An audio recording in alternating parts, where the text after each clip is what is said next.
તો બોટાદમાં જોયા બાદ હવે વાત કરીશું અમરેલીની. અમરેલીમાં પણ વિવિધ વિસ્તારોમાં વરસાદ પડી રહ્યો છે. અમરેલીના બાબરામાં 2 દિવસના વિરામ બાદ ફરી વરસાદ શરૂ થઈ ગયો.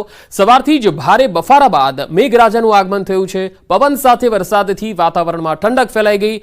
નીલવડા, સુકવડા, આંબલીધાર અને ગલકોટડી જેવા વિસ્તારોમાં વરસાદ પડ્યો. આ વાવણી લાયક વરસાદ છે, તેના કારણે ખેડૂતોમાં પણ ખુશીની લહેર છવાઈ ગઈ છે.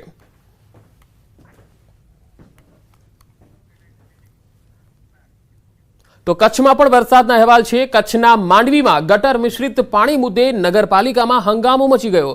સ્થાનિકો અને કોંગ્રેસના કાર્યકર્તાઓ દ્વારા ઉગ્ર રજૂઆત કરવામાં આવી અને સમસ્યાનો હલ કરવા માટે 21 જૂનના રોજ અલ્ટિમેટમ આપવામાં આવ્યું હતું. સમસ્યા હલ ના થઈ એટલે આજે પાલિકામાં રજૂઆત કરવામાં આવી. રજૂઆત કરતા કોંગ્રેસના કાર્યકર્તાઓની પોલીસે અટકાયત કરી હતી.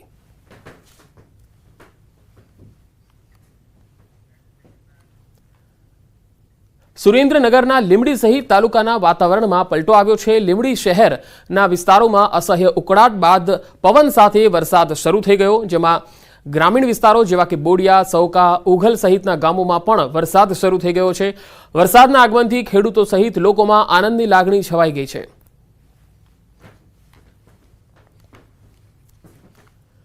તો સુરેન્દ્રનગરના શહેરી વિસ્તારમાં મેઘરાજાનું આગમન થયું છે. સવારથી જ વાદળછાયા વાતાવરણ બાદ શહેરમાં વરસાદ પડી રહ્યો છે. જોરાવરનગર, રતનપર સહિતના વિસ્તારોમાં વરસાદ પડ્યો.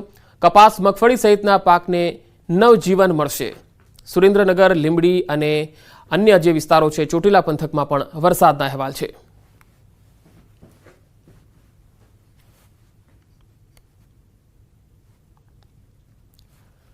ભાવનગરની વાત કરીએ. ભાવનગરના જેસર પંથકથી અહેવાલ આવી રહ્યા છે કે અહીંયા પણ વરસાદ પડી રહ્યો છે. જેસર પંથકના બીલા, નળ, તાતણી અને તાતણીયામાં પણ વરસાદી માહોલ છવાયો છે. મોટી વડાળ અને છાપરી જેવા ગામોમાં પણ ધોધમાર વરસાદ પડી રહ્યો છે. ખેતરોમાં વરસાદી પાણી ભરાઈ ગયા છે. ખેડૂતોમાં આનંદની લાગણી છવાઈ ગઈ છે.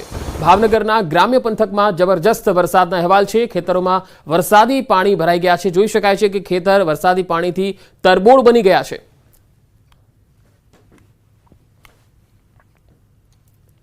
તો ભાવનગર જિલ્લાના ગારિયાધાર પંથકમાં પણ જબરજસ્ત વરસાદી માહોલ જામ્યો છે. બપોર બાદ અહીંયા ગારિયાધાર અને આસપાસના ગ્રામ્ય વિસ્તારોમાં વરસાદ પડ્યો, જેમાં પાંચટોબરા, રતનવાવ, ફાચરિયા, સુરનિવાસ જેવા ગ્રામીણ પંથકમાં પણ વરસાદ પડ્યો. આણંદપુર, પીપળવા, નાના ચારોડિયા સહિતના વિસ્તારોમાં પણ ધોધમાર વરસાદ પડ્યો.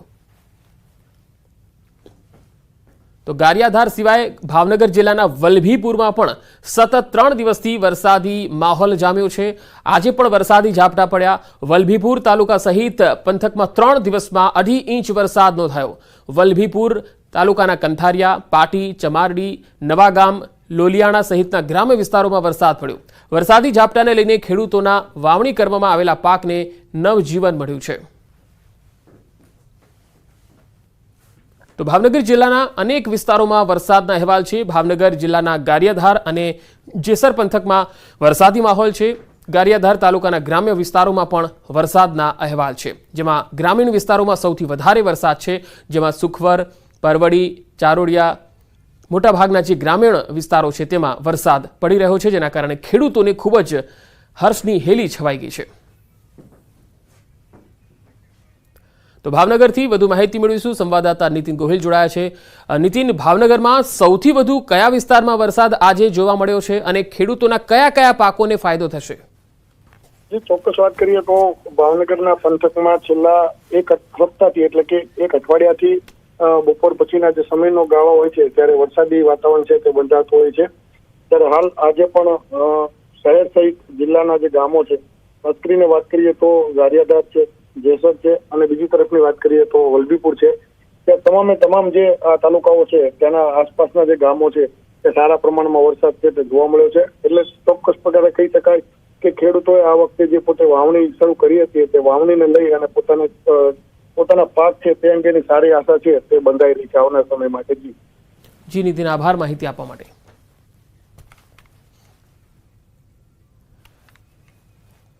હવે વાત પંચમહાલની એટલે કે મધ્ય ગુજરાતની. મધ્ય ગુજરાતના પંચમહાલ જિલ્લામાં ચોમાસું બરાબર જામ્યું છે. ગોધરા અને શહેરામાં ધોધમાર વરસાદ પડ્યો. ગ્રામ્ય વિસ્તારોમાં અહીંયા વરસાદ પડી રહ્યો છે. વરસાદથી વાહન ચાલકોને થોડી પરેશાની પણ વેઠવી પડી હતી. પંચમહાલના પાવાગઢ, શહેરા અને ગોધરા સહિતના આસપાસના વિસ્તારોમાં ધોધમાર વરસાદ સવારથી જ પડ્યો છે અને લગભગ 1.5 થી 2 ઇંચ જેટલો વરસાદ કેટલાક વિસ્તારોમાં નોંધાયો છે। ગ્રામ્ય વિસ્તારોમાં વરસાદને કારણે ખેડૂતોને ખૂબ જ આનંદ થઈ રહ્યો છે, તો સ્થાનિક લોકોને ગરમીથી રાહત મળી છે। બે અલગ અલગ તસવીરો પંચમહાલ અને ગોધરાથી આવી રહી છે। કલેક્ટર ઓફિસ અને તેની આસપાસના વિસ્તારમાં પાણી ભરાઈ જતા વાહન ચાલકોને ખૂબ જ હાલાકી ભોગવવી પડી હતી। ગોધરાથી આ તસવીર આવી રહી છે, જેમાં જોઈ શકાય છે કે વરસાદી પાણીના કારણે રોડ પર જળમગ્ન થઈ ગયા હોય એ પ્રકારના દ્રશ્યો જોવા મળ્યા।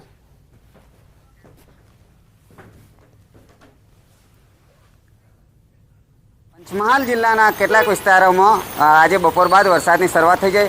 હાલ ગોધરામાં વરસાદી માહોલ છે, આપને સીધા દ્રશ્યો બતાવીશ। આ ગોધરાની કલેક્ટર કચેરી છે અને કલેક્ટર કચેરીમાં જે પ્રવેશ દ્વાર છે તેની પાસે ઢીચણસમાં પાણી ભરાઈ ગયા છે અને ઢીચણસમાં પાણી ભરાતા અહીંયા અવર જવર કરતા અરજદારો સાથે સાથે જે વાહન ચાલકો છે, કર્મચારીઓ છે, તેઓને ભારે હાલાકીનો સામનો કરવો પડી રહ્યો છે।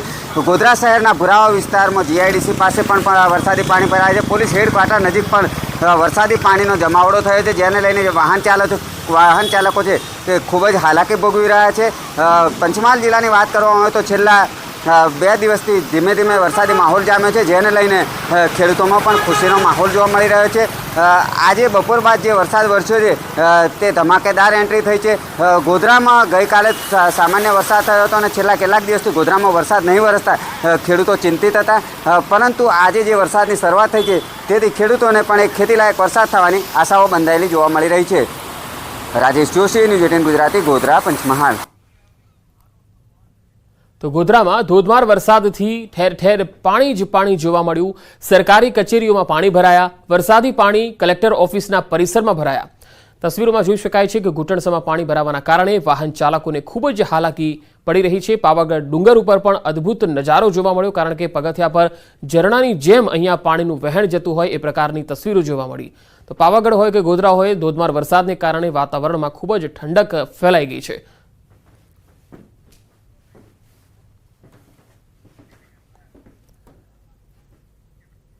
તો આ બુલેટિનમાં અત્યારે આટલું જ। નમસ્કાર।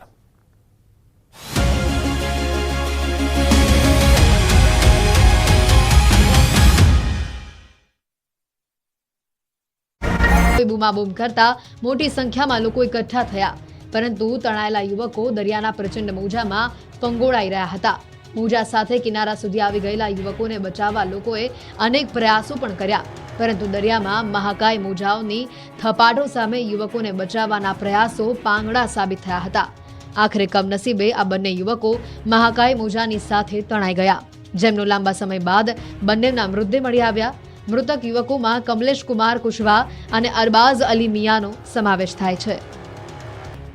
દેવભૂમિ દ્વારકામાં એક અઠવાડિયાથી મેઘરાજા ધડબડાટી બોલાવી રહ્યા છે।